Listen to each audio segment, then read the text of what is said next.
Countable sets. Countable sets. ఒక set ఎప్పుడు countable అవుతుంది? ఏనే సెట్ కౌంటబుల్లీ ఫైనెట్ అవ్వాలంటే ఏ నుంచి A is equal to JN అవ్వాలి.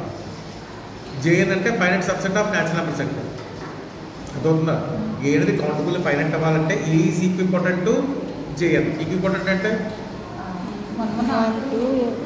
చెప్పు కదా, ఈక్వల్ టు 1 నాట్ అవ్వాలి. అంటే బైజెక్షన్ అంటే ఏ నుంచి జేఎన్కి ఓ బైజెక్టివ్ ఫంక్షన్ చెప్పగలిగితే అప్పుడు ఏ అనేది అవుతుంది కౌంటబుల్ అవుతుంది. జేఎన్ అంటే ఇక్కడ సబ్సెట్ ఆఫ్ ఎన్. అలా కాకుండా ఏ నుంచి ఎన్కి బైజెక్షన్ చెప్పారనుకోండి అప్పుడు ఏ అవుతుందంటే కౌంటబుల్ ఇన్ఫినిట్ అవుతుంది. Natural number set infinite set కాబట్టి సెట్ ఇన్ఫినిట్ సెట్ కాబట్టి ఏ ఈజ్ ఈక్వల్ టు ఎన్ అయితే కౌంటబుల్ ఇన్ఫినిట్. కౌంటబుల్ ఇన్ఫినిట్ అంట. అలాగే ఈ జే అనేది ఫైనైట్ సబ్సెట్ ఆఫ్ ఎన్ అయింది అనుకోండి కౌంటబుల్ ఫైనైట్ అంట. కాబట్టి countable sets are 2 types. First one is countably finite, next one is countably infinite. Next ఇంకో కాన్సెప్ట్ ఏంటంటే ప్రతి ఫైనైట్ సెట్ అంటే countable, empty set countable. Empty set ఎవరి అవుతుంది కౌంటబుల్, దాంట్లో ఎలిమెంట్స్ లేవు కదా కౌంటబుల్. అదే గుర్తుపెట్టుకోవాలి కాన్సెప్ట్. నెక్స్ట్ దీని మీద తేవచ్చు statement every finite every non-empty set A can be written as A is set of x1, x2, x3 and so on etc. right? वो सेट కనుక నాన్ ఎంప్టీ ఫైనైట్ సెట్ అయితే the elements represent చేయొచ్చు అంతే కదా.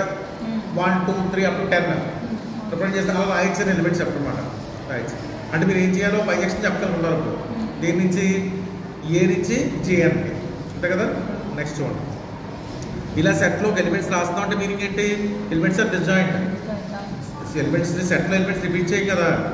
x1 is different from xi different from xj for I different from j. ij different అయితే xi different గా ఉండాలి. ఇది దీని ప్రూఫ్ చూడండి. First by hypothesis a is finite set. finite set అంటే మీనింగ్ ఏంటి? a is equivalent to jn లేదా ఇలా కూడా రాయొచ్చు j is equivalent to an ఎలా రాయొచ్చు అంటే an నుంచి నెంబర్ సెట్ అంటే మొత్తం వస్తాయి. jn అంటే దాంట్లో కొన్ని ఎలిమెంట్స్ తీసుకుంటాం అన్నమాట. దాన్ని చెప్తాం. నెక్స్ట్ రాసాం that means there exist a bijection from A to A into JN or JN into A అది రాస్తాం. నెక్స్ట్ ఓ మ్యాపింగ్ డిఫైన్ చేస్తాం F from JN to A be a bijection అంటే మ్యాపింగ్ అంటే డిఫైన్ చేయాలి కదా. అంటే జేఎన్లో ఉంటాయి మనకి ఎలిమెంట్స్ ఉంటాయి 1 2 3 అప్ టు 10 వరకు ఉంటాయి. 1 ఉంటుంది అండ్ 1 కరస్పాండింగ్ x1 రాస్తారు. అది డిఫైన్ చేశారు. F of I is equal to xi అంటే ఎఫ్ ఆఫ్ 1 అంటే x1, ఎఫ్ ఆఫ్ 2 అంటే x2, ఎఫ్ ఆఫ్ n అంటే xn అలా రాసి. నెక్స్ట్ ఏం చెప్తున్నాడు? ఇవన్నీ డిఫరెంట్గా చెప్పుకుంటున్నాడు. ఇవన్నీ డిఫరెంట్ కూడా చెప్పాలి మరి. xi డిఫరెంట్ ఫ్రమ్ xi అని కూడా చెప్పాలి. ఫైవ్ నాట్ కూడా చేయను ఇప్పుడు రాస్తాం. ఇప్పుడు ఎఫ్ అనేది మనకి బైజెక్షన్ కదా. బైజెక్షన్ అంటే మీనింగ్ ఏంటి? అంటే ఇమేజ్ డిఫరెంట్ అయితే ఎలిమెంట్స్ కూడా డిఫరెంట్ అవ్వాలి అంతే కదా. But F of xi not equal F of xi అయితే మనకి xi నాట్ ఈక్వల్ xi అవుతుంది. మరి I not equal j. But ఆ కాన్సెప్ట్ కూడా ప్రూవ్ అయిపోయింది. మరి ఏం చెప్పాలి? ఏ అనేది ఫైనైట్ సెట్ అయితే ఏని x1 x2 అండ్ సో అని xn అని రాయొచ్చు. xi xj డిఫరెంట్గా ఉంటాయి. మరి ఐ నాట్ ఈక్వల్ j అయితే అప్పుడు బైజెక్షన్ ఎలా రాయాలి మీరు? ఏ నుంచి జే అని రాయకూడదు, జే నుంచి ఏకి రాయాలి. ఎందుకంటే జేఎన్లో ఎలిమెంట్ తెలుస్తా మనకి. జేఎన్ అంటే ఫైనైట్ సబ్సెట్ ఆఫ్ n కాబట్టి 1 2 3 అని చెప్తాం. But 1 corresponding x1, 2 corresponding x2, 3 corresponding x3. అప్పుడు మ్యాపింగ్ ఎలా డిఫైన్ చేస్తున్నాం? x1 x2 f of xi f of i is equal to xi అని డిఫైన్ చేస్తాం. For all i belongs to jn where jn is finite subset of n natural number set. ఇది finite అయితే theorem. దీన్నే మనం extend చేసి కూడా రాయొచ్చు. అలాగా ఓ సెట్ సేమ్ కాన్సెప్ట్ ఒక సెట్ కౌంటబుల్ ఇన్ఫైనైట్ అయితే దాన్ని ఎలా రాయొచ్చు? x1 x2 and so on అని రాయొచ్చు. ఇది కూడా same xi not equal xj for i not equal j. అదవుతుందా? ఇప్పుడు కౌంటబుల్ ఇన్ఫినిట్ అన్నా కాబట్టి ఏమవాలి మనకి? ఏ ఈజ్ ఈక్వల్ టు n అన్న అవ్వాలి, n is equal to a. మరి మ్యాపింగ్ డిఫైన్ చేస్తే కూడా same F of xi for all i belongs to n. అక్కడేమో jn అని రాస్తుంది అంటే n మనం తెలుసు కదా. మరి ఎలిమెంట్స్ న్యాచురల్ నెంబర్స్ 1 2 3 అని తెలుసు మనకి. మరి మనకి ఏ ఎలిమెంట్స్ తెలియదు కదా. ఈ ఎలిమెంట్స్ ఈ మోడల్ ఉంటాయని చెప్పాలి మనం. అందులో ఎన్నే డొమైన్ కింద తీసుకోవాలి. But F of I is equal xi for all i belongs to n. ఈ ఎలిమెంట్స్ అలా వచ్చేటప్పుడు f1 f2 f3 అంటే x1 x2 అందరూ వచ్చేస్తాం. మళ్ళీ సేమ్ దాంట్లో ఎలిమెంట్స్ ఇమేజ్ డిఫరెంట్ అయితే ఎలిమెంట్స్ కూడా డిఫరెంట్. అర్థమైందా? నెక్స్ట్ ఇంకోటి చూడండి ఎగ్జాంపుల్. షో దట్ చదవమైంది. So that subset of a countable set is countable. ఓ సెట్ కౌంటబుల్ అయితే దాని సబ్సెట్ కూడా కౌంటబుల్ అవుతుంది చెప్పాలి. ఇది వెరీ వెరీ ఇంపార్టెంట్. మనకి ఏ అనేది సెట్ తీసుకోండి, బి అనేది దాని సబ్సెట్ తీసుకోండి, బి అనేది కౌంటబుల్ అని చెప్పాలి. ఇప్పుడు సపోజ్ బి అనేది ఎంటీ సెట్ అయింది అనుకోండి, ఎంటీ సెట్ ఏమవుతుంది మనకి ఎప్పుడు కౌంటబుల్ అయిపోతుంది కదా. మరి అది రాస్తుంది చూడండి. వాళ్ళు ఏ అనేది empty main set empty set అయింది అనుకోండి, ఎంటీ సెట్ సబ్సెట్ కూడా అవుతుంది, ఎంటీ సెట్ అవుతుంది. కాబట్టి ఎంటీ సెట్ ఎందుకంటే ఎంటీ సెట్ కాబట్టి empty set countable, B countable అయిపోయింది. బట్ ఫస్ట్ నెక్స్ట్ ఏం చేస్తారు, స్టెప్ 2లోను ఏదైతే నానెంటీ ఫైనైట్ సెట్ తీసుకోండి, ఏదైతే తీసుకుంటాం నానెంటీ ఫైనైట్ సెట్ బి సబ్సెట్. మన ఎంటీ సెట్ సబ్సెట్ అంటే దాంట్లో ఎంటీ సెట్లో లిమిట్స్ ఉంటాం కదా, దాని సబ్సెట్ లిమిట్స్ ఉంటాయి. ఇంకా ఇది ఈక్వాలిటీ కండిషన్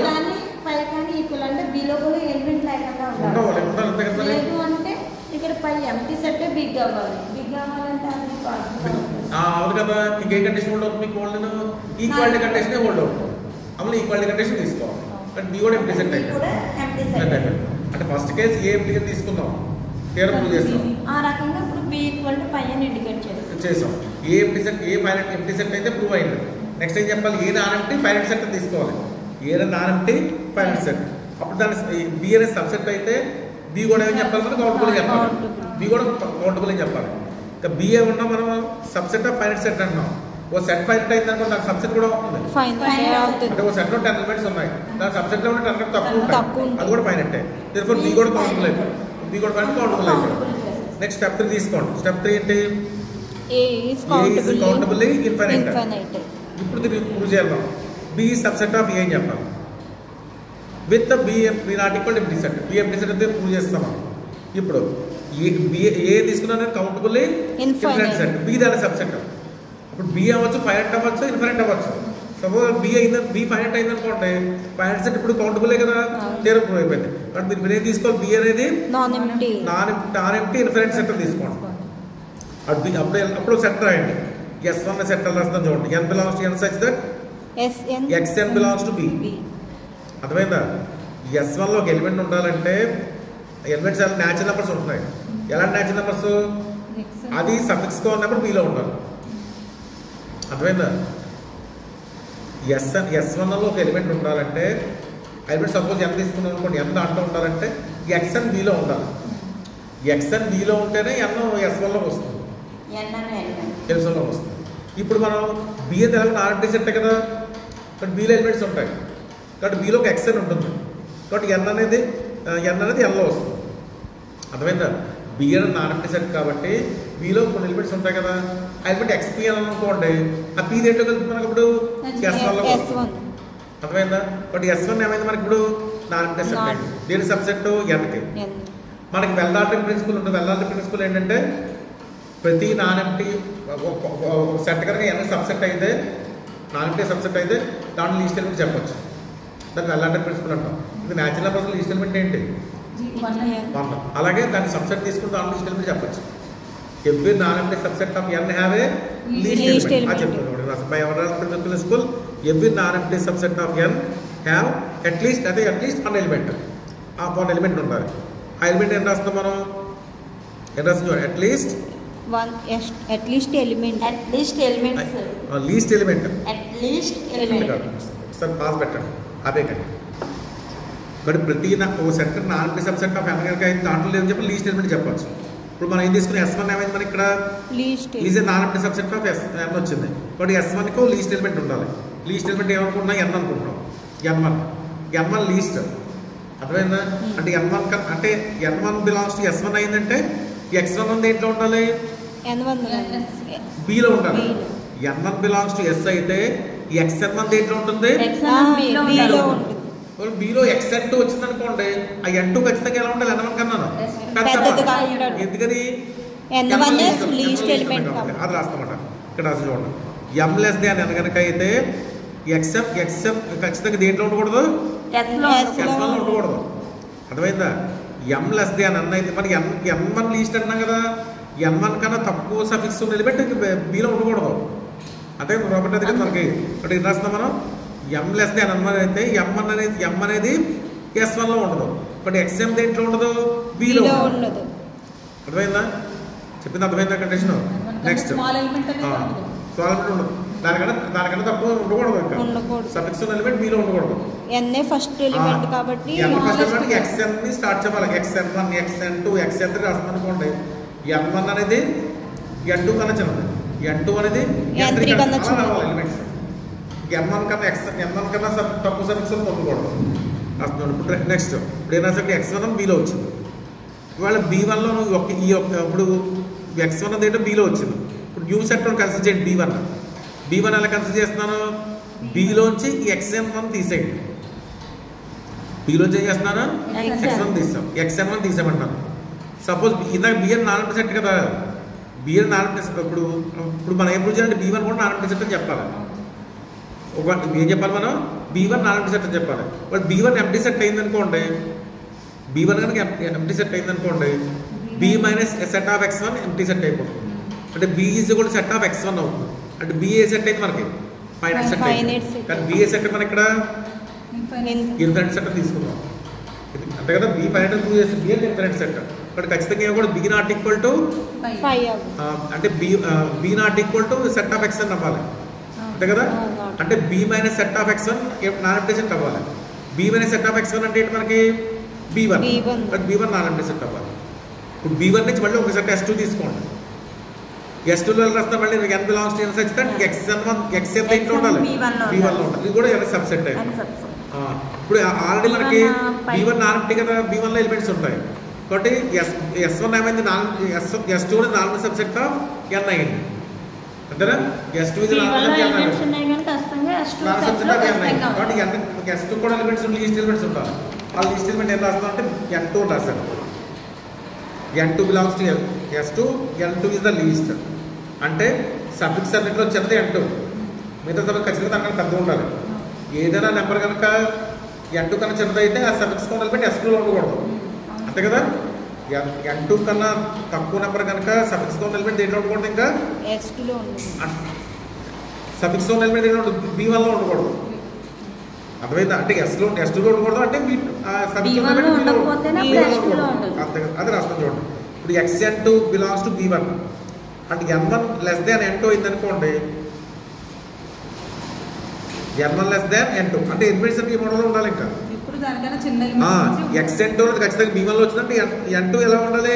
N1 కన్నా పెద్ద అవ్వాలి. అది రాసా ఇంకా. అర్థమైందా? ఇప్పుడు మళ్ళీ ఇక్కడ రాస్తూనే ఉంటాయి. Consider B2. మళ్ళీ B2 తీసుకోండి.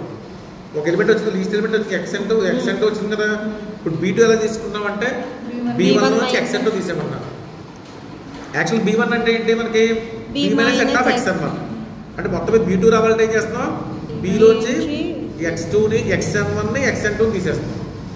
B2 ఇది ఇందాక సేమ్ ఇందాక మళ్ళీ ఇది ఒకవేళ ఎంటీ సెట్ అయిందనుకోండి, B ఫైనైట్ అయిపోతుంది. అది మళ్ళీ కాంట్రాక్షన్. ఇది కూడా ఇన్ఫినిట్ సెట్ అవ్వాలి. B2 కూడా అలా ప్రాబ్లం కంటిన్యూ చేస్తూ పోతే లాస్ట్గా ఉందంటే మీకు ఈయన సెట్లో X1 X2 and so on వస్తాయి. వస్తూ మ్యాపింగ్ డిఫైన్ చేయొచ్చు మనం N నుంచి Bకి. ఎలాగా? F of N1 equal to XN1 define చేయొచ్చు. ఈ మ్యాపింగ్తో ఈ మ్యాపింగ్ బైజెక్షన్ అవుతుంది కాబట్టి B అనేది మనకి కౌంటబుల్ అయింది, కౌంటబుల్ ఇన్ఫినిట్ అయింది. అర్థమైంది? మళ్ళీ ఒకసారి చెప్పండి. అంటే ఒకసారి చెప్తే ఇక్కడ మీరు కాన్సెప్ట్ గుర్తుపెట్టుకోవాలి. ఒకసారి వీడియో ఒకసారి చాలు, వీడియో అయిపోయింది.